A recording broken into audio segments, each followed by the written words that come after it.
into democratic rules. So we have experienced freedom of speech too. So we can discern. We know what they do. We can weigh the options. We know what they do. So trying to limit what we can say as citizens is just an attempt to marry military away the military government rules into a democratic system. So I wouldn't say the citizens are afraid, but in the democratic system where you cannot speak, that means an element of military has been married into the system. So if you say libel was taken from the British system, like you said just a moment ago, what is the British? What is their stand on such bills? I mean, talking about social media and even the United States of America, where we seem to copy our own democracy. It's interesting that this same bill, the libel suit in the UK, in 2006, prior to 2006, because the law was stronger for several centuries in the UK until the time of King James I. Since the time of King James I. Okay, you can't say anything, or an opinion cannot be published in the papers, or else a High Court judge accredits it. That was what is in the UK then. But the House of Lords since 2006 have relaxed it, in the sense that, in fact, we can say they have abolished libel suits in the UK, where you can come out as a citizen and you have more freedom as a journalist, a writer to write. You can investigate into anything once it's in the public interest and you're doing it responsibly. The same thing in the US. Because now it's a leveled ground for everyone to say whatever they want in the U.S. The libel suit is not that strong in the U.S. anymore.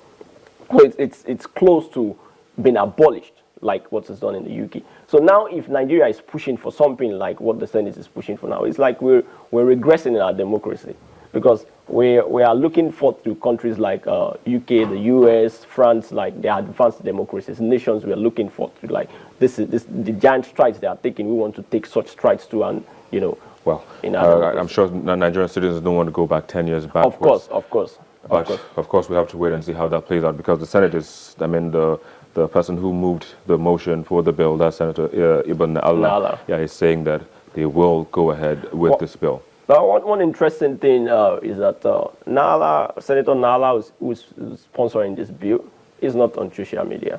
That's one interesting thing. However, that doesn't mean he doesn't have an idea of what is going on in social media. But more so, you don't have an understanding. You can't have a full understanding of what's going on social media, like those who use social media. You get it. And more so, we should be careful not to make long-term decisions, long-term rules, long-term reforms based on momentary issues. This issue going on social media, because this same APC government used social media strongly against its opposition then, or its opponent then in the election, that was PDP, to win the elections. So now, the same social media which served as a bridge for the government, okay, both parties used it anyway, both PDP and APC. But I was just going to say that both parties actually used it. But both parties used as a bridge. APC was smarter; they got the victory. So now the bridge which you used to cross into victory, you want to collapse that bridge. It's going to be difficult. It's just like a move to doctor whatever is posted on social media to suit the government. The bill is not an APC position; it's a Senator Nala's position. Well, that's what I'm saying. But the Senate has said that it's not going back on it. We have had a few senators. And the Senate is not an APC institution. Of course, it's not an APC institution. That's what I'm saying. A few senators have spoken about it, like Senator Dino Melaye. Have spoken about it, and he has said consistently that this Senate. Well, as a journalist, and if I look at it semantically, when you say this Senate, the particular 8th Senate, the composition of the 8th Senate. Now, the composition of the 8th Senate will not be the composition of the 9th Senate. Some will return, some will never return. You get it now. And, when you make such decisions, you have to be careful, because it's a long-term decision. You have to be careful. This same, what is going on online now, where you have people who attack individuals, okay? When you have people who attack individuals without decorum, without caution, okay? When you have people do that, what's going on now, it can be overcome. It can be overcome. And what I feel is that the Senate has to carry the people along, in the sense that there has to be an opinion, there has to be a poll where you have an interaction with the people. You have what they will have to say. You have their opinion about this social media. But it's not just you saying, you decide for people. Nala perhaps is in his 50s or 60s. Well, deciding for young generation. It's a very costly move, I think. costly as it is, well, Nigerians will have to wait and see how that plays out. But Rotimi Olaole, journalist, thank you for coming on the program this afternoon and sharing your thoughts. All right, thank you. We see your comments coming through our social media platforms. We'll be taking a look at some of them when we return after the break, and we'll also be reviewing the most viewed videos on our YouTube channel in the past week. Please stay with us.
In fifth place is the video of the nullification of former Senate President David Mark as the senator representing Benue South in the upper legislative chamber.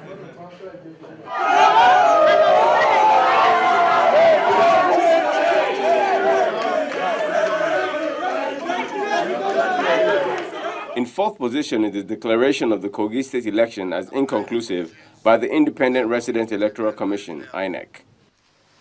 The total number of registered voters of the polling units where elections were cancelled or not held is in excess of the margin of win between the two leading candidates. Consequently, this election is therefore inconclusive and I hereby so declare. The burial of the matriarch of the Awolowo family, Mama H.I.D. Awolowo, who died a few days to her 100th birthday, comes in third place.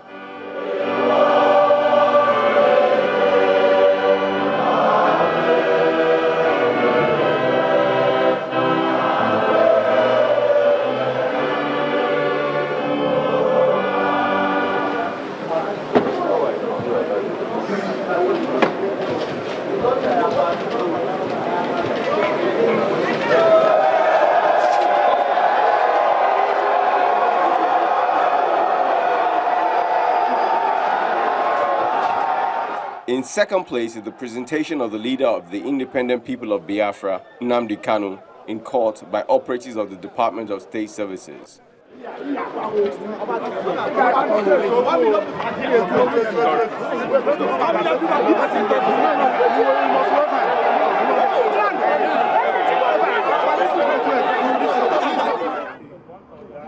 And topping the charts is Nigerians' reactions to the punitive measures taken against petrol marketers hoarding the scarce commodity.